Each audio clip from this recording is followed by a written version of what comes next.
Arqueomanía.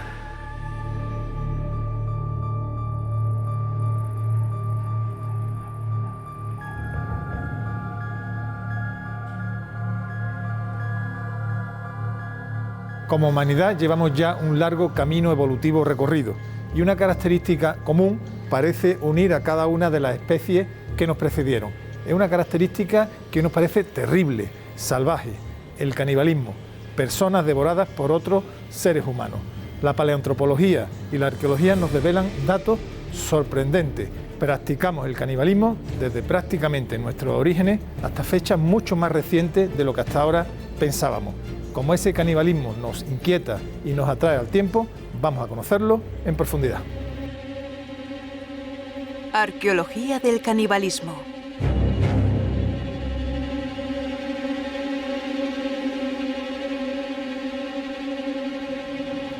Quizás pocas personas sepan que en el centro de Burgos, junto a su catedral gótica, se encuentra el vestigio de una historia de asesinato y canibalismo. Eso sí, una historia con final feliz, la del milagro de San Nicolás de Bari, obispo que resucitó a unos niños asesinados y descuartizados para ser vendidos como carne. Y resulta muy significativo que esto suceda en la ciudad de los yacimientos de Atapuerca, porque fue justamente en su célebre trinchera del ferrocarril donde se documentó el caso más antiguo de antropofagia conocido hasta ahora, hace ya unos 800.000 años. Llegamos hasta la Gran Dolina, que es uno de los yacimientos más emblemáticos de Atapuerca, ¿no? Y además fue donde se encontró el antecesor. Y además en un episodio de canibalismo, probablemente el canibalismo más antiguo que se conoce. Efectivamente, yo creo que aquí tenemos la evidencia más robusta de un episodio inquietante de nuestro comportamiento, ¿no? El comportamiento humano, pero bueno, a la vez es un signo de modernidad, no es tan común encontrar a lo largo de la evolución humana pues este tipo de comportamientos, y aquí pues estamos hablando de un canibalismo que, aunque no puedas decir que es ritual porque no encuentras un tratamiento específico de los huesos humanos respecto a cómo han sido tratados los restos de los demás animales que también se han encontrado en el yacimiento, sí podemos hablar de un canibalismo cultural, es decir, es parte del comportamiento de esta población, lo practicó más de una vez y estamos hablando pues de, por alguna razón, dentro de ese repertorio de características de estos humanos, estaba el canibalismo como una parte pues muy singular de su forma de relacionarse con el mundo. Eso lo hace, si es cultural, algo más inquietante todavía. No comían hombres, humanos, por necesidad, lo comían por algún tipo de rito cultural. Claro, es muy difícil saber si era por competencia o estamos hablando a lo mejor de un momento en el que hay una gran explosión demográfica y tienen que competir con otros humanos por los recursos, si es una estrategia defensiva. Eso es un poco parte del puzzle y de la incógnita de saber pues por qué en este caso tenemos algo tan inquietante como que humanos se coman otros humanos. ¿Cómo distinguir el canibalismo de otros restos fósiles? Algunas de estas marcas no son difíciles de constatar. Las prácticas caníbales del Homo antecesor supusieron una novedad insospechada. Ninguno de los paleoantropólogos de Atapuerca pensaba encontrar este tipo de comportamiento en una especie tan alejada de la nuestra. Pero hace 800.000 años hubo un holocausto caníbal que se documenta de manera inequívoca en la Gran Dolina. Los primeros artículos científicos en los que se demuestra, se da la noticia de que hay señales compatibles con el canibalismo en los restos de Homo antecesor y por lo tanto el caso de canibalismo más antiguo de la historia de la humanidad se remontan al año 96. ¿Qué señales concretas de canibalismo vemos en los huesos de Homo antecesor? Hay un altísimo porcentaje de marcas de corte. Esas marcas de corte están situadas y localizadas en inicios y inserciones de músculos. Que se pueden ver en estos huesos que se pueden ver en estos huesos que tenemos aquí en la vitrina del Museo de la Evolución Humana.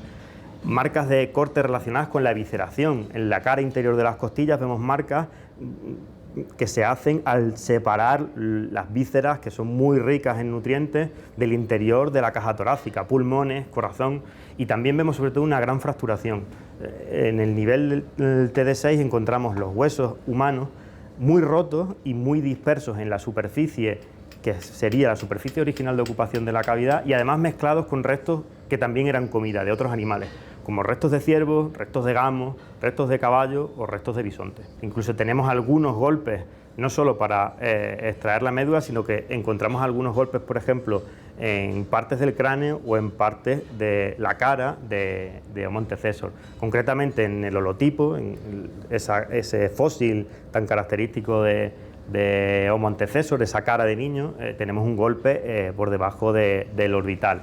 Bueno, yo creo que son casos muy escasos. La mejor prueba de ello es que todo el Pleistoceno inferior, solo hay ese caso, el que citamos, el de antecesor, el de Homo antecesor entre de 6. Yo no cuestiono, nunca he cuestionado que sea un caso de canibalismo, pero no tiene por qué ser necesariamente nutricional. Cuando se nos dice que ha sido tratado de la misma manera que uno se come un ciervo o un bisonte, hay que decir que, bueno, es que los patrones de desollado y de fileteado y de desmembrado de un ciervo pues son exactamente los mismos que corresponden a un humano. Eso no quiere decir tampoco que no implique canibalismo. Yo sí creo que implica canibalismo, pero no tiene por qué ser su objetivo un objetivo nutricional. Y es perfectamente posible que sea cultural. Y un antecesor, un hominino ya antiguo, si no fuera nutricional, ¿qué otro fin podía tener ese episodio de canibalismo? Bueno, yo creo que el propio equipo de Atapuerca, en ocasiones posteriores a los artículos iniciales, planteó la posibilidad de que fuera justamente el empeño en atemorizar a las tribus cercanas o que están compitiendo por los recursos en un territorio próximo. Y a mí esto me parece una hipótesis mucho más planteable, más razonable, más propia de lo que son las leyes de la naturaleza, donde es muy, muy frecuente que encontremos mamíferos superiores, donde veamos que hay casos de canibalismo que no tengan un objetivo de naturaleza genética. La etimología de la palabra caníbal, un vocablo que hoy arrastra connotaciones muy negativas, posee un origen poco conocido. Palmira, existe también una arqueología de las palabras, del origen de las palabras, y en este caso de esta palabra tan sonora y tan terrible como es caníbal. ¿De dónde procede? Cuando los españoles llegan a América, los primeros indígenas que hay allí que observan que practican el canibalismo son los indios caribes, los que ellos llaman indios caribes, y de esa palabra caribe va derivando a caníbal. Los huesos de la prehistoria nos hablan, hay que ver la cantidad de información que se obtiene de ellos en los laboratorios. Vamos a visitar al doctor Botella, un auténtico experto en antropología física en la Facultad de Medicina de la Universidad de Granada.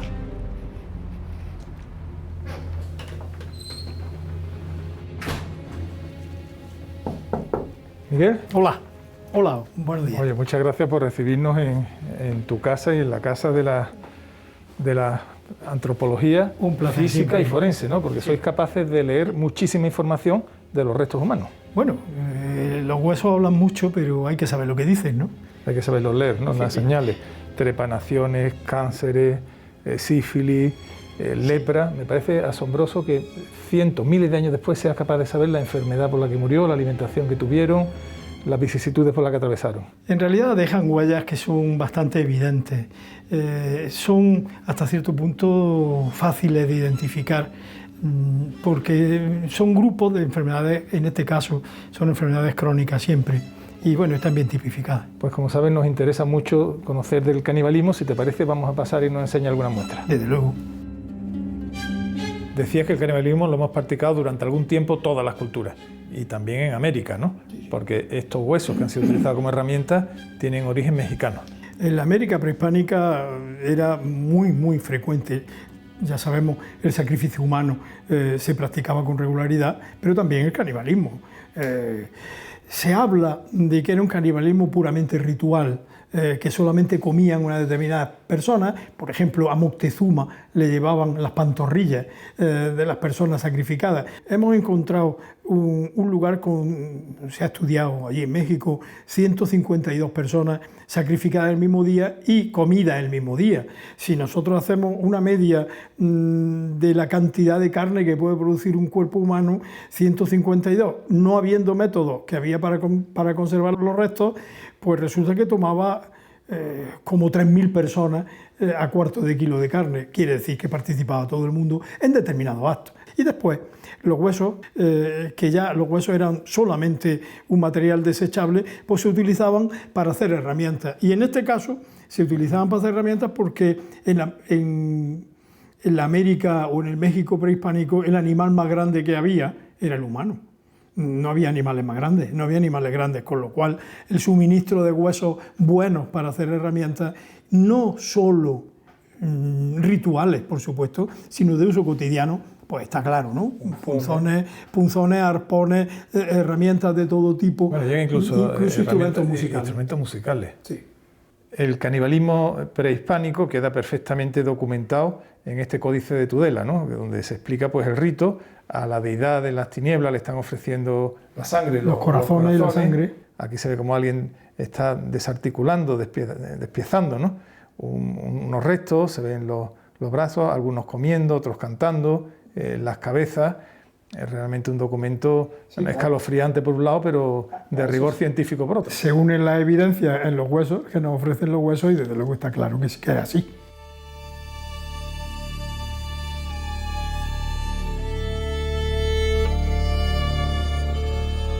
El canibalismo. ¿Se condena igual en todas las culturas? Yo creo que es un tabú para nuestra sociedad.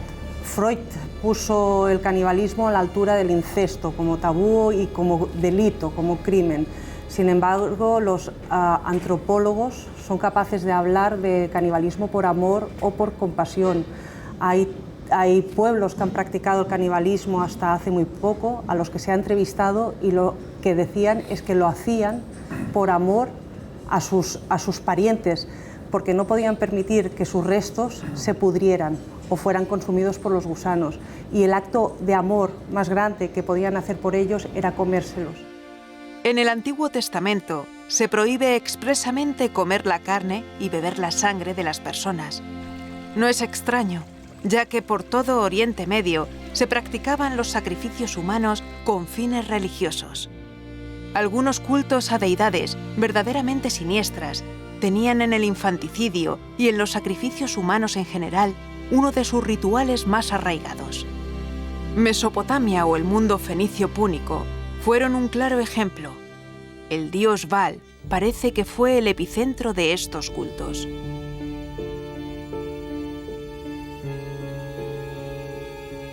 Aunque por otras razones, también existen casos de infanticidio y gerontocidio en la Grecia clásica. En Roma, la relación con la muerte estaba muy reglada y desde la ley de las 12 tablas se regulaba el trato con los finados. En el mundo indoeuropeo, especialmente en el celta, también se practicaron los sacrificios humanos. ¿Existe un rastro caníbal en todos los periodos de la historia? Cada sociedad lo interpreta de una manera diferente y la prueba está en que tenemos evidencias de canibalismo, desde el Pleistoceno inferior, desde hace 800.000 años hasta en la prehistoria hace unos 4.000. Nos estamos ocupando de casos de canibalismo entre seres humanos, pero ¿se trata de un comportamiento exclusivamente humano? El canibalismo se da sobre todo en todo tipo de especies animales, entre mamíferos, más de 70 tipos de mamíferos diferentes, y entre los primates también. Y entre los primates, el caso más cercano que tenemos desde el punto de vista evolutivo es el de los chimpancés. Y entre los chimpancés también se dan casos de canibalismo. Y curiosamente, los casos de canibalismo entre chimpancés se producen de forma más habitual en esos momentos en los que grupos de chimpancés expanden su área de campeo, el área en la que habitualmente habitan. El territorio propio del grupo. Exactamente, el entorno propio del grupo, y entran en el territorio o solapan el territorio con el de otro chimpancé. Esta es la mandíbula de Zafarraya. Sobre ella se observaron marcas de descarnación y cortes que indican su consumo por parte de otros congéneres. Los huesos del nivel 6 de la grandolina de Atapuerca también presentan estas marcas. ¿Cómo podéis distinguir los cortes de canibalismo o los cortes simplemente de manipulación para enterramiento, por ejemplo?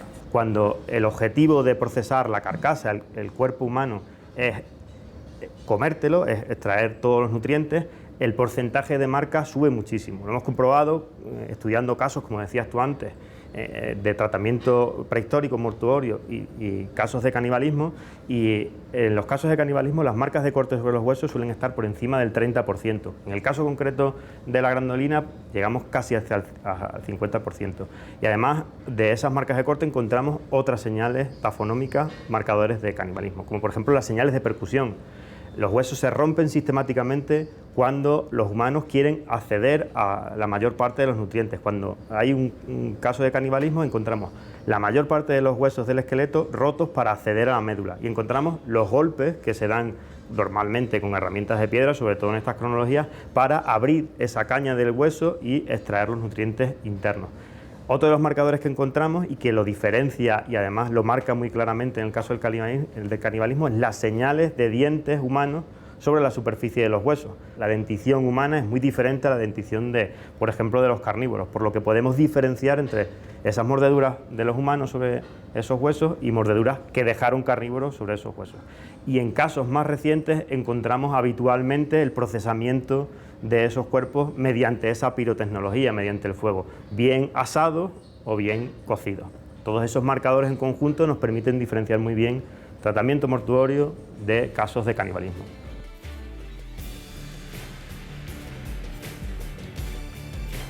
Tú estás muy acostumbrado, lo ves desde un punto de vista científico, pero quien llega de fuera impresiona, ¿no? Por ejemplo, ¿esta mandíbula de qué? ¿De niño, de persona mayor? Esta mandíbula es de un muchacho, de un niño, de un muchacho. De un joven. 13 años, 14 años. Y cuando se ve una dentadura muy sana, pero cuando lo pongo al microscopio es que se ven perfectamente las líneas de corte, o sea, le han cortado la... Sí, y fíjate, en este caso es muy interesante porque en los sitios más sobresalientes es donde se marcan esto, y sin embargo aquí el hueco este, que es donde está el macetero, los músculos maceteros, se notan menos, por lo tanto hay un descarnamiento intencional. Hemos hablado de antecesor, también en Neandertal hay episodios de canibalismo conocidos, ¿no? Sí, yo creo que de hecho los casos más evidentes de canibalismo en la prehistoria se dan en la evolución humana entre los neandertales. Tenemos algunos casos bastante claros y desde luego en la península ibérica tenemos el caso del sidrón, que yo creo que es manifiesto, no es cuestionable desde mi punto de vista, e internacionalmente algunos casos que en su momento se cuestionaron como Crápina y que sin embargo yo creo que hoy es indiscutible, que son casos claros, repito, de canibalismo. Pero yo insisto en que esto no tiene por qué ser un canibalismo de naturaleza gastronómica o nutricional, sino que puede tener una visión mucho más cultural, un fin mucho más cultural. El canibalismo no solamente fue practicado en un pasado muy remoto por antecesor y neandertales, sino que llegó hasta etapas mucho más recientes, como los episodios de canibalismo que conocemos muy bien del Neolítico. En la zona del arco mediterráneo, durante el Neolítico medio y final, es decir, entre 4.000 y 2.500, si queremos, es cuando se observa un desarrollo importante de estas prácticas de canibalismo en muchos yacimientos, pero que se continúan por todo el arco mediterráneo. Nos encontramos una abundancia mayor en la proporción de huesos de niños, huesos infantiles, desde el nacimiento hasta edades un poco más tardías, y nos encontramos adultos, nos encontramos hombres, nos encontramos mujeres. Es decir, lo que encontramos en estos yacimientos es una proporción normal de una población normal también, con lo cual pues no hay una selección en cuanto a guerreros, a personas que han sacrificado, sino que es todo el grupo.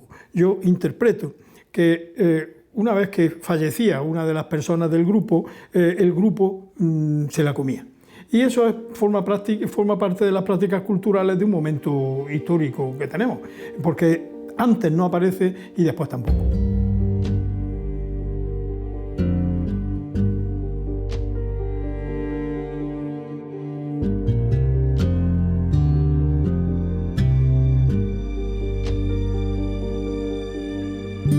Jonathan, ¿qué sitio más hermoso nos encontramos? El Torcal de Antequera, famoso por estas formas geológicas de la erosión de la piedra que nos asombra hoy, supongo, en la prehistoria. Pero el Torcal no solamente es piedra, también es cueva.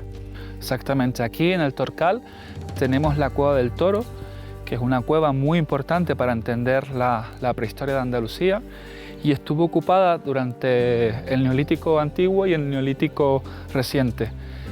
Las evidencias más antiguas son en torno al 5200 a.C.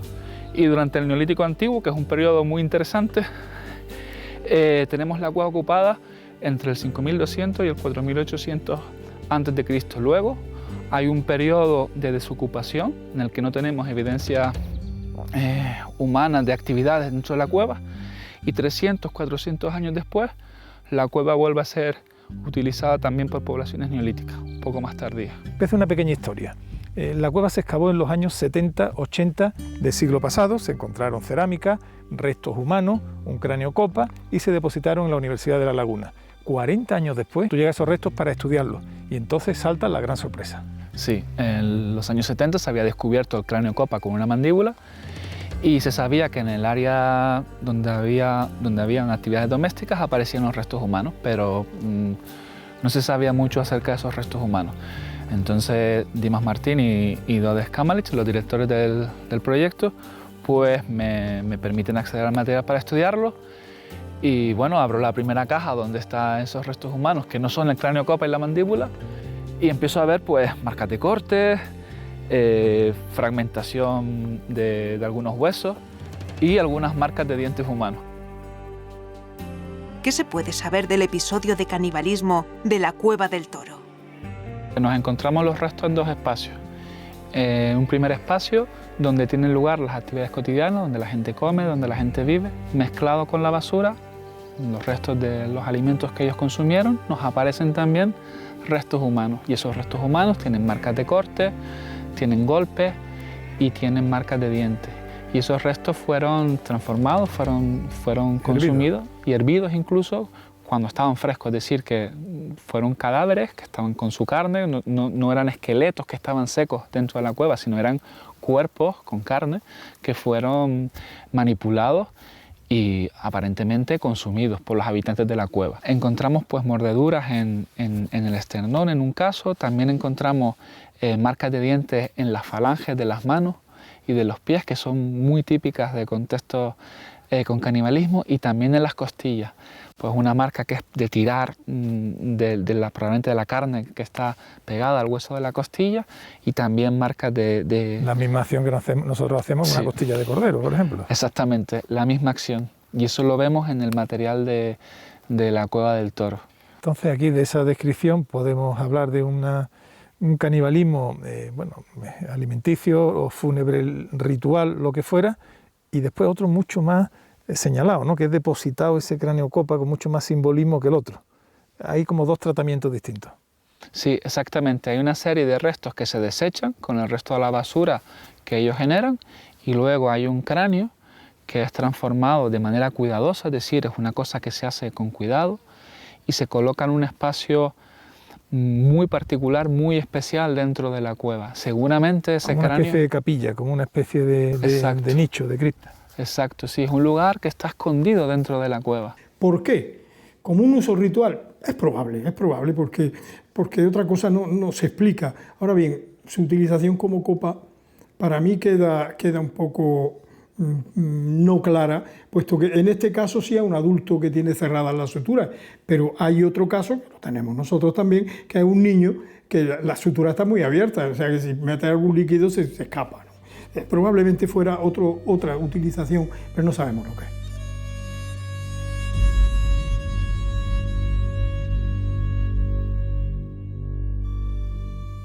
Dentro del complejo de la Sierra de Atapuerca, aunque de época mucho más reciente, encontramos un caso de antropofagia absolutamente aterrador. Parece que en la península ibérica, estas prácticas terminan durante el Calcolítico, aunque hay alguna excepción, como la Cueva del Mirador de Atapuerca.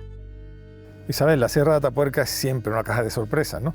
Y fíjate en el canibalismo que tenemos, el canibalismo más antiguo conocido en toda Europa, que es el antecesor, 800.000 años, y también uno de los más recientes, que es el de Cueva Mirador, que tendría 4.000 años. En la Edad del Bronce, estaremos situados en la Edad del Bronce.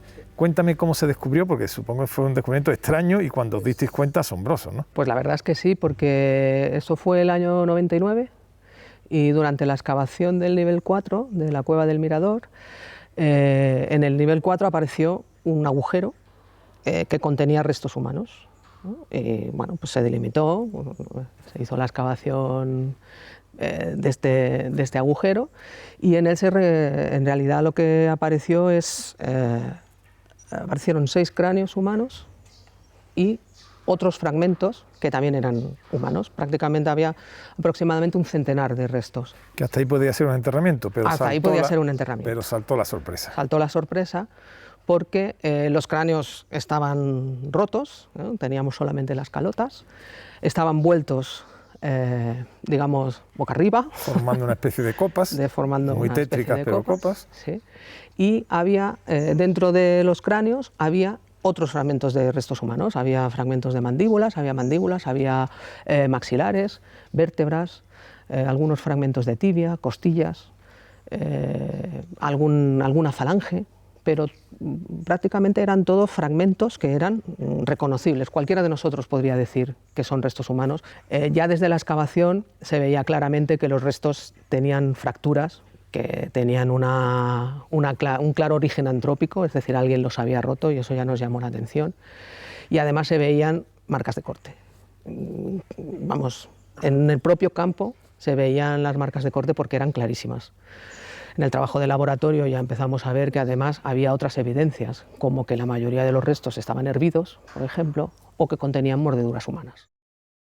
Pero los restos, ¿cuándo determinas tú que han sido devorados y por tanto hay práctica de canibalismo? ¿Cómo lo determinas? Hay una serie de criterios, ¿no? Serie de criterios como, por ejemplo, que los huesos tengan marcas de corte, pero marcas de corte no normales, sino iguales que las de cualquier otro animal, ¿no?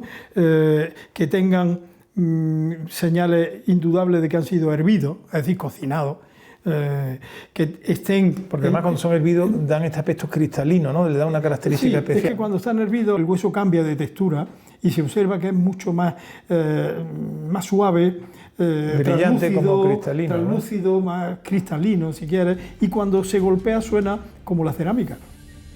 Los casos de canibalismo durante la Segunda Guerra Mundial fueron numerosos, especialmente en el frente ruso. Otro de los ámbitos en los que se han producido episodios de antropofagia ha sido en la navegación oceánica, en la que se aplicaba la conocida como ley del mar. Gracias a la arqueología hemos podido conocer diversos tipos de canibalismo colectivo, litúrgico y rituales. Pero ahora quiero descender a lo que más miedo y más terror nos puede producir, a la mente enferma, al canibalismo practicado por psicópatas. Para ello, hemos visitado a un gran experto en la mente humana, Manuel Martín Loeches. Me gustaría que me describieras brevemente, en el fondo, qué es un psicópata. ¿Cómo podemos definir que una persona lo es o no lo es? La psicopatía es un trastorno de la personalidad, es decir, no necesariamente va vinculada con una esquizofrenia, ¿no? Sino en principio es un trastorno básicamente de la personalidad, de personas que cumplen varios requisitos. Entre otros, por ejemplo, que no sienten empatía por otras personas. La empatía tiene dos vertientes, una que es cognitiva, es decir, yo sé si tú tienes miedo o si estás feliz, lo sé, y otra, lo siento. Esa empatía es la que ellos no tienen, la empatía emocional, ¿no?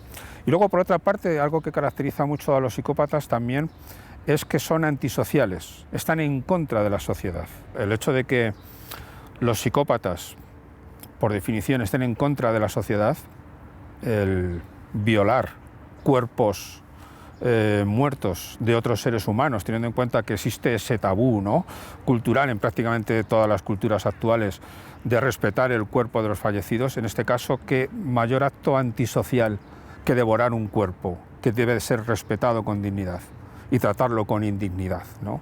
Entonces, en ese sentido, un psicópata lo que está haciendo es, en este caso, cuando es caníbal, está haciendo lo que es el culmen de su comportamiento psicópata, ¿no?, que es atacar a la sociedad en lo más íntimo, ¿no?, en su propia identidad, en sus propios yoes, ¿no?